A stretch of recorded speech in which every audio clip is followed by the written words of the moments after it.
आपको बतानी है। So students, today's topic is exercise 5.2. Exercise 5.2 में first question is how do you rewrite Euclid fifth postulate so that it would be easier to understand. मतलब हम Euclid के fifth postulate को किस प्रकार से हम लिख सकते हैं कि ये जो है बहुत इजियर हो। तो इजियर का मतलब हो गया कि if two lines are cut by a third line, if two lines are cut by a third line such that sum of interior angle is less than 180 degree on one side, then the first two line intersect the same side. अभी हम इसको rewrite दोबारा से हम इसको यहाँ पे लिख दे रहे हैं। हम यहाँ पर this here this line is A, this line is B and here C, here D और third line E and this is F, this angle, this angle। तो यहाँ पर हम लिखेंगे if बहुत इजी तरीका है। if यहाँ पर 1 और 2 angle 1 plus angle 2 is less than 180 degree, ये हमारे मान लीजिए ये हमारे पास this point is P, this point is Q, ठीक है। तो PB and QD intersect, PB बोला P से B तक लाइन और Q से D तक लाइन, ये इंटरसेक्ट करेगी। और इफ ये जो है इस साइड में हमने इसमें 3 लिखा, इसे हमने 4 लिखा, angle 3 plus angle 4 is greater than 180, तो PA एंड ये QC नेवर इंटरसेक्ट। तो ये सिंपल लैंग्वेज है। दो लाइन को if two line cut by a third line, एक पहला कंडीशन हो गया। The form interior angle, the sum of interior angle is less than 180 degree, they intersect that side. A sum not less than 180 degree, this greater than 180 degree, the line that side is never intersect. This is a fifth postulate. Okay student, तो ये symbolic रूप में लिख दिया। आप अपनी language में, easier का मतलब होता है ना कि आप समझाना चाह रहे हैं कि ये और कैसे इजियर हो सकता है, तो लैंग्वेज आप अपनी दे, बस जो मैंने पॉइंट बोला है इस पॉइंट को जरूर मेंशन कर, ठीक है बेटा। ओके, हम बात करते हैं इसी में नेक्स्ट क्वेश्चन की। The next question है question number 2. Here the question number 2. Question number 2 क्या कह रहा है, इसको भी आप थोड़ा सुने। There are 23 participants only. So question number 2 is, does the Euclid fifth postulate imply the existence of parallel line? तो ये पैरेलल लाइन में एग्जिस्ट करता है, तो यहाँ पर पैरेलल लाइन की कंडीशन को भी हम बताते हैं, ठीक है। तो यहाँ पर हम इसको लिखते हैं if a line, ये सेम लाइन है, एग्जिस्टेंस ऑफ पैरेलल लाइन को हम थोड़ा आपको यहाँ पे समझा देते। This line, this is E and this is F and here A, here B, this point is C, this point is D and this point is P, this point is Q। Now students, here this is angle 1 2 and this is 3 and this is 4। यहाँ पर लिखेंगे angle 1 plus angle 2 not less than 180 degree, ठीक है। Angle 1 plus angle 2 not greater than 180, ठीक है। दोनों condition नहीं हो सकती, नहीं हो रही है पैरेलल लाइन में। पैरेलल लाइन में क्या होता है कि ये जो है इंटीरियर एंगल का सम जो है क्या होता है 180। तो यहां पर ये कंडीशन कहता है कि नेवर इंटरसेक्ट, ना वो लेस देन है, लेस देन होता तो इंटरसेक्ट करता, और ना वो ग्रेटर देन है। तो हमारे पास इसका मतलब वो है क्या, तो यहाँ पर हम लिख सकते हैं कि angle 1 plus angle 2 is equal to 180 degree. तो ये कंडीशन क्या है, ये कंडीशन है पैरेलल लाइंस, ठीक है। और इसके बाद जो यहाँ पर हम सेम ऐसे दिखा सकते हैं कि angle 3 plus angle 4 is not less than 180 degree, और angle 3 plus angle 4 not greater than 180 degree. तो angle 3 plus angle 4 is equal to 180 degree. ये भी कंडीशन क्या है, पैरेलल लाइंस की। फिफ्थ पोस्टुलेट ये कहता है कि हम जो है यहाँ पर बोल सकते हैं कि अगर इंटीरियर एंगल हमारा लेस देन है तो इंटरसेक्ट करेगा, लेस देन नहीं है तो इंटरसेक्ट नहीं करेगा। यहाँ पर न लेस देन है और ना ही ग्रेटर देन है, ये क्या है, इक्वल टू है। तो ये जो है पूछा है कि क्या unit postulate implies the existence of parallel line, parallel line में एग्जिस्ट करता है। तो हमारे फिफ्थ पोस्टुलेट जो है पैरेलल लाइन में एग्जिस्ट नहीं करता, ठीक है ना। नहीं इसमें लेस देन वैल्यू, हाँ ये Varun Joshi ask your question बेटा। सर जो फर्स्ट वाला है सर, ये 181 plus angle 2 is not equal to sir 180, sir ये ग्रेटर वाले को वापस बता दीजिए। ग्रेटर वाला यानी कि ये जो हमारे पास दोनों का सम जो है, तीन कंडीशन तीन ही तो हो सकते हैं बेटा, या छोटा होगा या बड़ा होगा या इक्वल होगा। तो फिफ्थ पोस्टुलेट जो है ये कहता है कि लेस देन है तो भी हमें बताना है, ग्रेटर देन है तो भी हमें बताना है। लेस देन और ग्रेटर देन दोनों को हमें बताना है, ये फिफ्थ पोस्टुलेट में। लेकिन ये लेस देन में आ रहा है ना ग्रेटर देन में आ रहा है, तो ये दोनों जो है लाइनें दोनों तरफ कभी भी ये इंटरसेक्ट नहीं करेंगी। तो ये क्या है, ये हमारा इक्वल टू में होगा। अगर ना छोटा है ना बड़ा है तो ये क्या है, ये इक्वल टू में है। तो इक्वल टू कंडीशन हमारी पैरेलल लाइन की है। दूसरे साइड भी हम यहाँ पर दिखा सकते हैं, ये भी क्या है, पैरेलल लाइन की कंडीशन है। तो यहाँ पर हम on the both side of transversal, then the line will not intersect on any side. Condition for intersection being that the sum of interior angle on that side should be less than 180. Condition क्या है, less than 180। तो अभी जिनके यहाँ से आवाज आ रही है कृपया वे जो है अपने को म्यूट कर ले बेटा, ठीक है। तो ये जो है हमारा ये कंडीशन है, आप इस कंडीशन को दे सकते और अपना आंसर आप लिख सकते हैं। फिफ्थ पोस्टुलेट को ये जो है फॉलो नहीं कर रहा, लेस देन है, लेस देन नहीं है, ग्रेटर देन भी नहीं है, तो ये जो है पैरेलल लाइन। तो पैरेलल लाइन में हमारा पोस्टुलेट अप्लाई नहीं हो रहा है, यहाँ पर हम जो है सीधे सीधे कर सकते हैं। अब बात करते हैं कुछ हम जो है आगे। तो स्टूडेंट्स हमारे पास जो है हियर हम थोड़ी सी जो है कुछ, अभी मैं आपको, ये हमारा चैप्टर भी कंप्लीट हो गया है और इस चैप्टर पर हम थोड़ा सा आगे बढ़ते हैं। तो इस चैप्टर में केवल डिफिनीशन बेस्ड क्वेश्चन थे। फिफ्थ पोस्टुलेट, 5 पोस्टुलेट आपको रिमेंबर याद रहने चाहिए, आप उसे बार बार जो है अभ्यास के द्वारा उनको सीख लें। और उसके बाद जो है जो एक्सियम्स दिए गए हैं वे भी जो है आपको ध्यान होना चाहिए, क्योंकि एग्जामिनेशन में शॉर्ट क्वेश्चन में एक्सियम और पोस्टुलेट दोनों पूछे जाते हैं, ठीक है। तो आइए हम बात करते हैं नेक्स्ट चैप्टर की, chapter number 6। Chapter 6, the name of chapter is lines and angles. In this chapter here first हम, जैसा कि इसका नाम यहाँ पे दिखाई दे रहा है, नेम है लाइंस एंड एंगल्स, तो हम लाइंस के बारे में डिस्कस करेंगे, एंगल्स के बारे में डिस्कस करेंगे, ठीक है। तो यहाँ पर हम एक बात करते हैं, एक हमारा हो गया पहला जो है नंबर 1 पॉइंट जो होता है इसका, वो होता है लाइन सेगमेंट। लाइन सेगमेंट क्या होता है, इनके सभी टर्म्स को हम धीरे धीरे पहले समझते हैं। जितना बोर्ड पे मैं लिख रहा हूं इन सभी को आपको अपनी कॉपी पे नोट भी करना है, ठीक है। अभी जो स्टूडेंट्स इसमें कनेक्ट नहीं हो रहे हैं, ये जो है उनके लिए ये जो है गड़बड़ है, उनको भी जुड़ना चाहिए, कनेक्ट होना चाहिए, क्योंकि ये टाइम आप देते हो और उसके बाद जो है फिर से आपको दोबारा से चीजें पढ़नी पड़ती है। तो एक बार जिसको ध्यान दें, a line with 2 and point is called a line segment. एक हमारे पास जो है यहाँ पर 2 एंड पॉइंट है, this point is A, this point is B, that is called AB is a line segment. क्या क्या होना चाहिए, 2 end point, 2 end point। ये हमारे पास जो कंडीशन है, एक लाइन जिसके 2 एंड पॉइंट होते हैं उन्हें क्या बोला जाता है, लाइन सेगमेंट बोलते हैं, ठीक है। अब हमारे पास जो है पॉइंट्स की बात हो रही है, तो पॉइंट्स की भी हम थोड़ा सा बात करते हैं।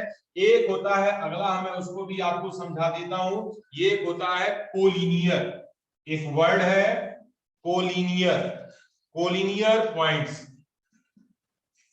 ये कोलिनियर पॉइंट्स क्या होते हैं, इनको भी आप थोड़ा समझिए। What is a collinear point? Collinear यानी कि लीनियर का मतलब होता है एक लाइन में, कोलिनियर मतलब तीनों पॉइंट कहाँ हो, एक लाइन में हो।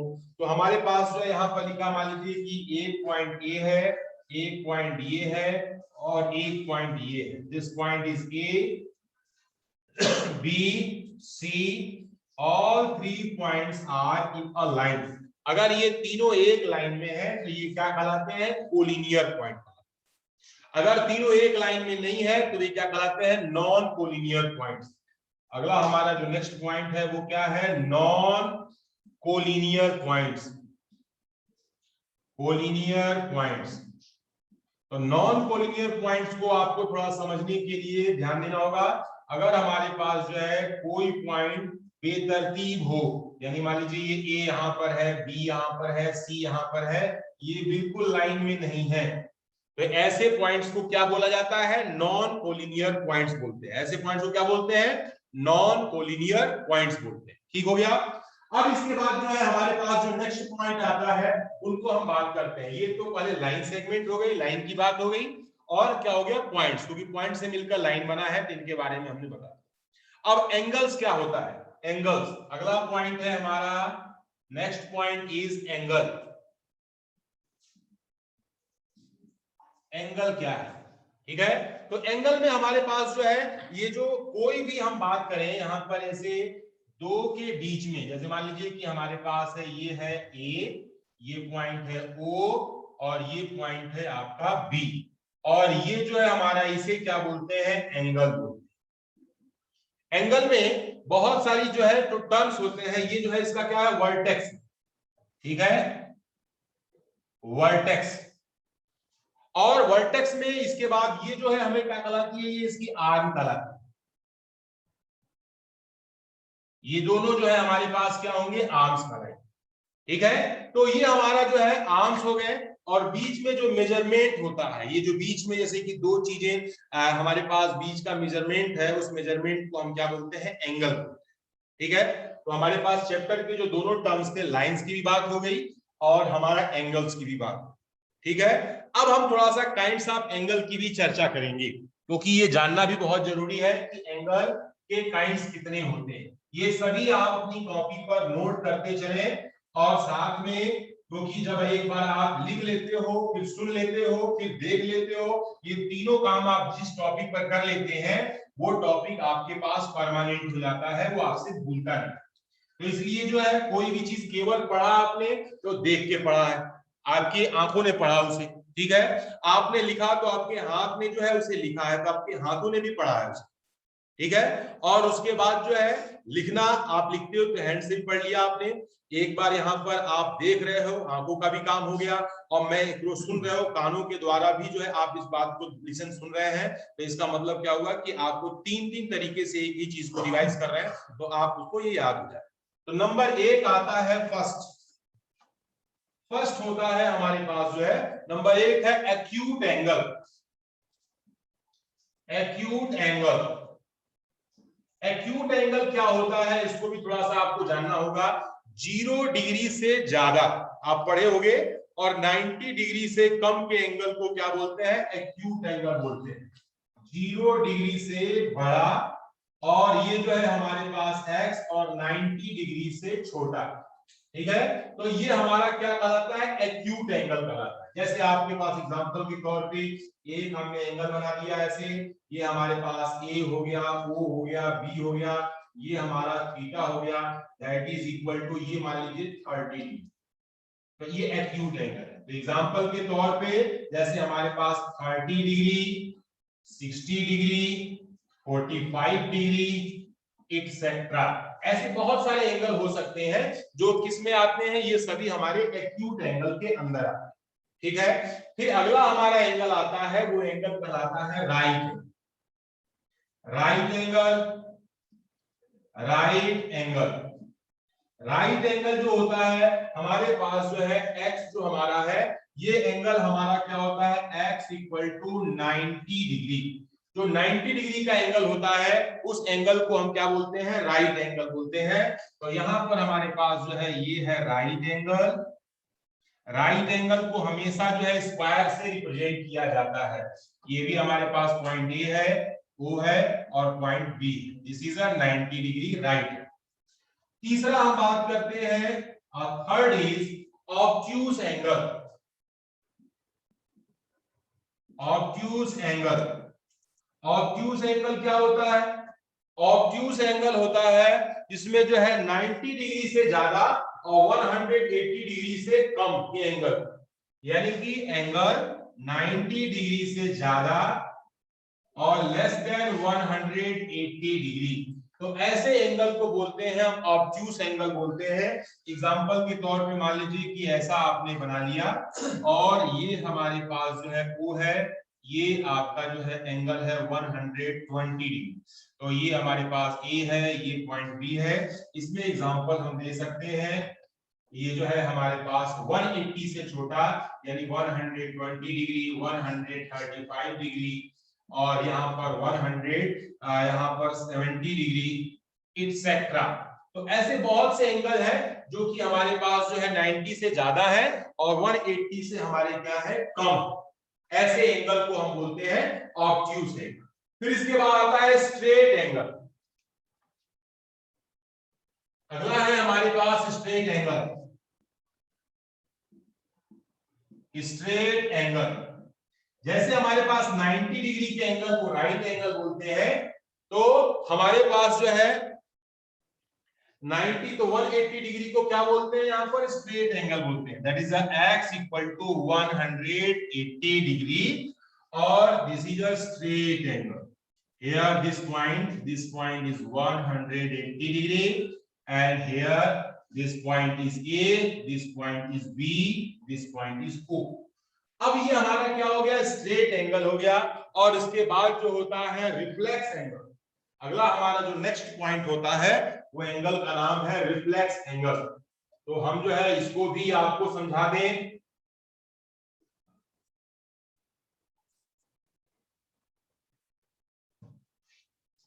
Next one is reflex angle. Reflex angle, reflex angle क्या होता है? 180 से ज्यादा और 360 से कम, यानी कि हमारे पास 180 से ज्यादा और लेस देन 360 डिग्री, ऐसे एंगल को बोलते हैं रिफ्लेक्स एंगल। ये भी हमारे पास ऐसे ही बना सकते हैं, लेकिन ये एंगल कहाँ होता है? बाहर होता है।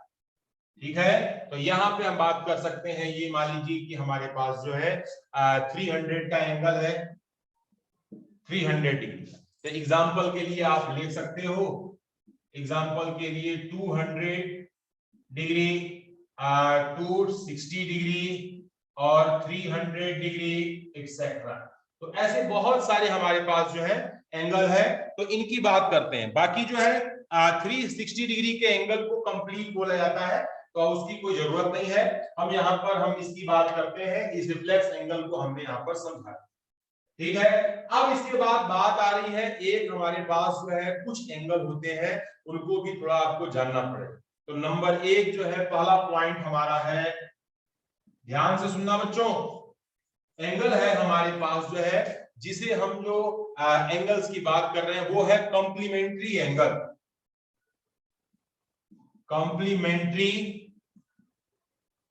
एंगल्स। कॉम्प्लीमेंट्री एंगल कौन से होते हैं? कॉम्प्लीमेंट्री एंगल वे एंगल होते हैं, ऐसे एंगल जिनका सम जो है 90 डिग्री हो जाए, वे एंगल कहलाते हैं कॉम्प्लीमेंट्री एंगल। ऐसे एंगल जिनका सम 90 डिग्री हो, वे एंगल क्या कहलाते हैं? यहां लिखेंगे sum of two angles is equal to 90 degree. दो एंगल का सम अगर 90 डिग्री है तो इनको क्या बोलते हैं? कॉम्प्लीमेंट्री एंगल बोलते हैं। एग्जांपल के तौर पे हम लिख सकते हैं 30, 60, ये दोनों कॉम्प्लीमेंट्री हैं। यहाँ पर लिख सकते हैं 45, 45, ये भी हमारे पास कॉम्प्लीमेंट्री है। और हमारे पास ये हो गया हमारे पास 20, यहाँ पर 70, दे आर कॉम्प्लीमेंट्री है, इटसेट्रा। तो ये हमारे पास जो है कॉम्प्लीमेंट्री एंगल को हमने यहाँ पर लिख दिया। एग्जामिनेशन में अगर आपसे पूछा जाए कि कॉम्प्लीमेंट्री एंगल क्या होता है, उसे कैसे फाइंड करेंगे, तो हमें जो है बोलना है कि जिन दो एंगल का सम 90 डिग्री होता है उन एंगल्स को क्या बोलते हैं, कॉम्प्लीमेंट्री एंगल। अगर एक एंगल दिया गया है और उसका कॉम्प्लीमेंट्री एंगल निकालना है तो हम क्या करते हैं, उस एंगल को 90 में से माइनस कर देते हैं। जैसे मान लीजिए 60 का कॉम्प्लीमेंट्री क्या होता है, 30, और 30 का कॉम्प्लीमेंट्री क्या होता है, 60। 45 का कॉम्प्लीमेंट्री क्या होगा, 45, फिर 45 का कॉम्प्लीमेंट्री 45, 70 का कॉम्प्लीमेंट्री क्या हो जाएगा, ये 20, और 20 का कॉम्प्लीमेंट्री हो जाएगा 70। तो ऐसे ही हम उसके कॉम्प्लीमेंट्री को निकाल सकते हैं। अगला जो है हमारे पास जो पॉइंट होता है वो पॉइंट होता है सप्लीमेंट्री एंगल।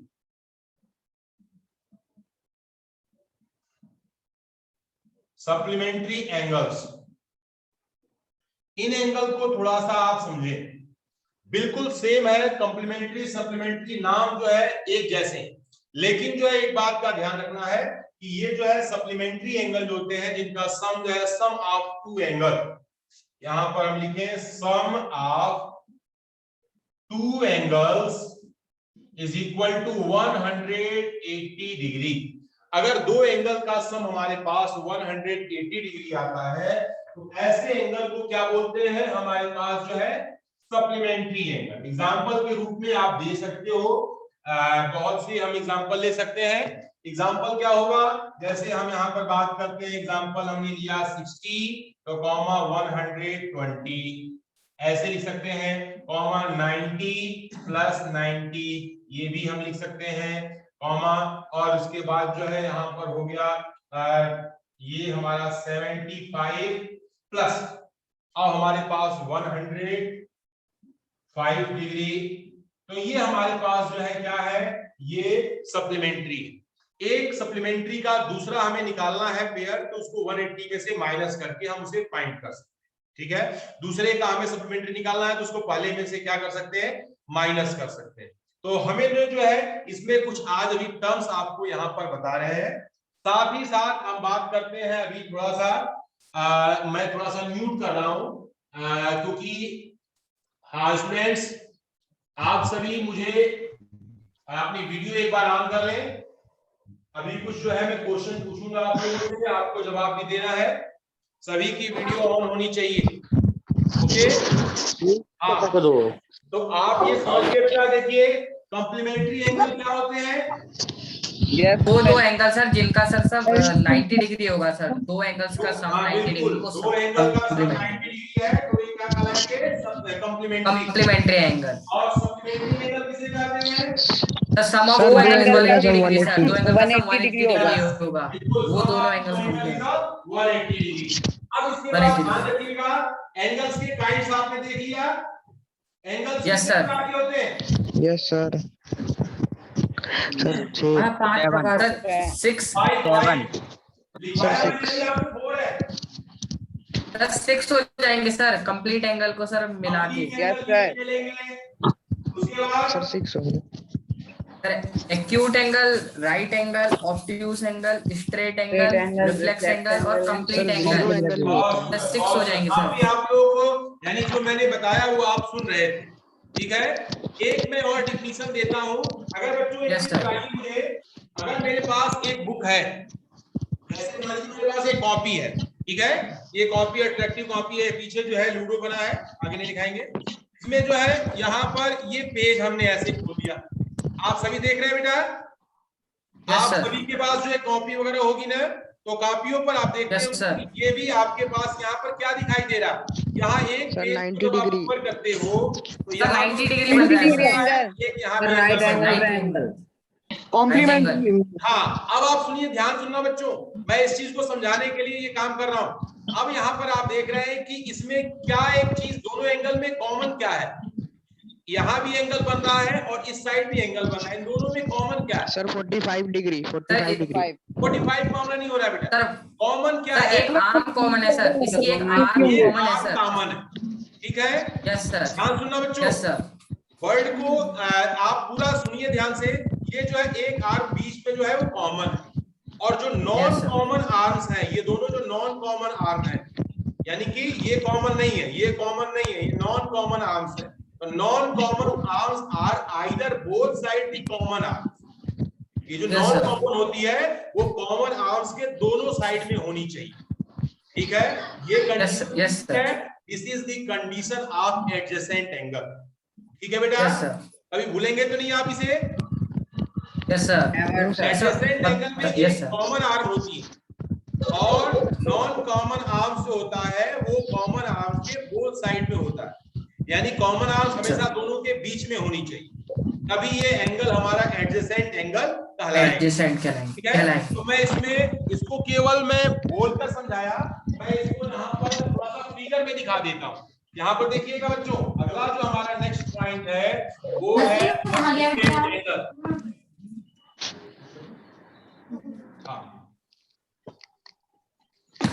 एडजेसेंट। अब ये जो हमने पॉइंट बता रहे हैं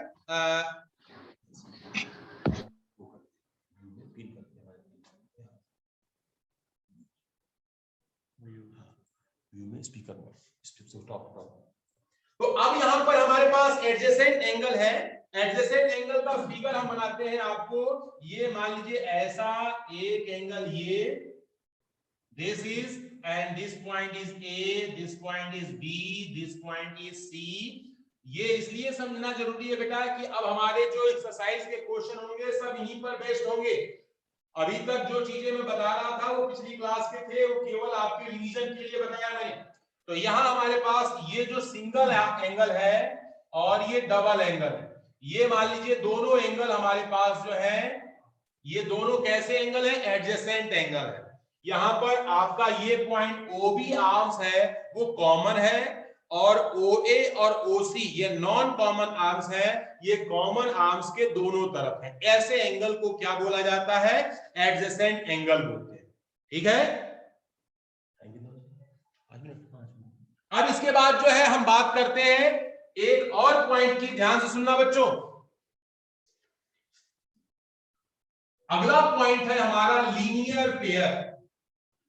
स्ट्रेट एंगल जो होता है वो 180 डिग्री का होता है। तो लीनियर का मतलब उसका स्ट्रेट बात करते हैं, लीनियर मतलब एक लाइन, और पेयर का मतलब होता है जोड़ा, यानी कि जब कोई दो चीजें होती हैं उसे पेयर बोलते हैं। जैसे शूज है हमारे पास, वो दोनों पेयर में ही होते हैं, ग्लव्स होंगे हमारे दोनों पेयर में ही होंगे, सॉक्स होंगे हमारे दोनों पेयर में होंगे, दोनों हैंड्स हमारे पेयर में है, दो आंखें हैं हमारी पेयर में है, ठीक है, नाक में दो हमारे होल है ये भी पेयर में है, दो कान है ये पेयर में है। पेयर का मतलब होता है जोड़ा, दो चीजें जहां पे होती है उसे क्या बोला जाता है, पेयर। तो लीनियर पेयर, ऐसा पेयर जो कि आपको एक लाइन बना दे उसे क्या बोलते हैं, लीनियर पेयर। लेकिन ध्यान रखिएगा ये भी हमारा एडजेसेंट एंगल ही होता है। This point is A, this point is O, this point is C, this point is B। अब ये हमारे पास जो दोनों एंगल हैं ये भी हमारे पास कैसे हो गए, लीनियर पेयर। ये हमारा क्या है, linear pair. Linear pair is also a adjacent angle.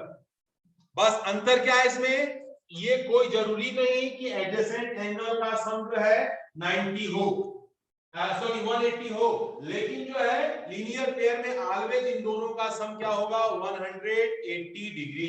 यानी अगर इसको मैं 1 मान लूं, इसको 2 मान लूं, तो angle 1 plus angle 2 is equal to 180 degree होगा। This is called a linear pair. ये हमारा क्या कहलाता है, लीनियर पेयर कहलाता है, ठीक है बच्चों। अब हम बात करते हैं एक चीज और, हमने जो है कल एक्टिविटी कराई थी ना, कल एक्टिविटी कराई थी जिसमें आपको वर्टिकली अपोजिट एंगल को हमें देखना था। तो कल एक्टिविटी हमने इसी पर्पस से कराई थी कि आज उस चीज को मैं समझा सकूं। तो वर्टिकली अपोजिट एंगल आपने कल एक्सपेरिमेंटली देखा कि इक्वल होते हैं। तो यहाँ हमारे पास जो है नेक्स्ट जो पॉइंट है वो पॉइंट है हमारा vertically opposite angles. Vertically opposite angle कौन से एंगल होते हैं, अगर दो लाइनें एक दूसरे को इंटरसेक्ट करती हैं, मान लीजिए O पॉइंट पर, ये है हमारा A, ये पॉइंट है B, this point is C, this point is D। तो ये जो एंगल बन रहा है, ये एंगल और नीचे angle, they are vertically opposite. तो ये कैसे होते हैं? एंगल जो है AOC is equal to angle BOD। BOD इन एंगल्स को क्या बोलते हैं? वर्टिकली अपोजिट है। ऐसे ही हॉरिजॉन्टल में लेफ्ट और राइट के एंगल्स को भी क्या बोलते हैं? Vertically opposite angle. यदि हमारे पास ये सिंगल लाइन है, यहाँ हो जाएगा BOC is equal to angle, यहाँ पर AOD ये दोनों ही हमारे क्या होते हैं? वर्टिकली अपोजिट एंगल का। ठीक है, कल हमने लीनियर पेयर भी सुना था, कल हमने वर्टिकली अपोजिट एंगल भी देखा, उसको आज हमने यहाँ पर पहचान भी करा। ठीक है, अब इसके बाद आता है नेक्स्ट पॉइंट है हमारा intersecting non intersecting line. Intersecting line, non intersecting line. अभी हमने 5.2 एक्सरसाइज है उसमें हमने देखा था फिफ्थ पास्टुलेट पैरेलल लाइन में वेरीफाई करता है कि नहीं करता है। तो क्योंकि फिफ्थ पास्टुलेट हमारा पैरेलल लाइन में है, sum of interior angle is not less than 180, sum of interior angle is not greater than 180, so they never intersect each other, they are parallel. Okay, here next जो हमारा point है वो हमारे पास है intersecting. तो ये हमारे पास जो है इंटरसेक्टिंग लाइंस। इंटरसेक्टिंग लाइन कौन सी होती है? जो लाइनें एक दूसरे को कट कर दें वे लाइन हमारी क्या कहलाती है? इंटरसेक्टिंग लाइन कहलाती है। नोट करिएगा, A B and this point is P and Q, intersecting line. और इसके बाद जो है हमारे पास non intersecting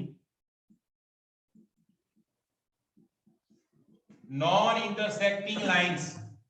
non intersecting lines क्या होती हैं? They never intersect each other if we produce to infinite। अगर मैं इसे इनफाइनाइट तक बढ़ा दूं तो ये हमारे पास जो है ये line A, B and this point is P, this point is Q, they never intersect each other। ये कभी भी जो है एक दूसरे को कट नहीं करते। तो एक हमारा पॉइंट हो गया इंटरसेक्टिंग लाइन और एक हमारा पॉइंट हो गया पैरेलल लाइन, यानी हमारे पास नॉन इंटरसेक्टिंग लाइन। स्टूडेंट्स ध्यान रखिएगा, एक चीज आपको मैं बता दूं कि यहां पर जो आपके एक्सरसाइज में जो क्वेरीज आएंगी, जो क्वेश्चन आएंगे, वे इन पर बेस्ड होंगे। आपको ये जो टर्म्स मैं लिखवा रहा हूं ये टर्म्स आपको पहचानने होंगे, ढूंढने होंगे और इसके कांसेप्ट के बेस पर आपको जो है अपना आंसर देना पड़ेगा। ठीक है, तो इसलिए मैं पूरा टाइम लेकर के एक एक टर्म को आपको यहाँ पर समझा रहा हूँ। ध्यान सुनिएगा, लीनियर पेयर जो होता है जिनका सम ऑफ लीनियर पेयर कितने डिग्री होते हैं? सम ऑफ लीनियर पेयर। मैं थोड़ा सा म्यूट कर रहा हूं, टाइम हो गया है। सर हाँ, तो Yes, sir. सम ऑफ जो है लीनियर पेयर के एंगल्स का सम कितना होता है बेटा? 180 डिग्री। 180 डिग्री।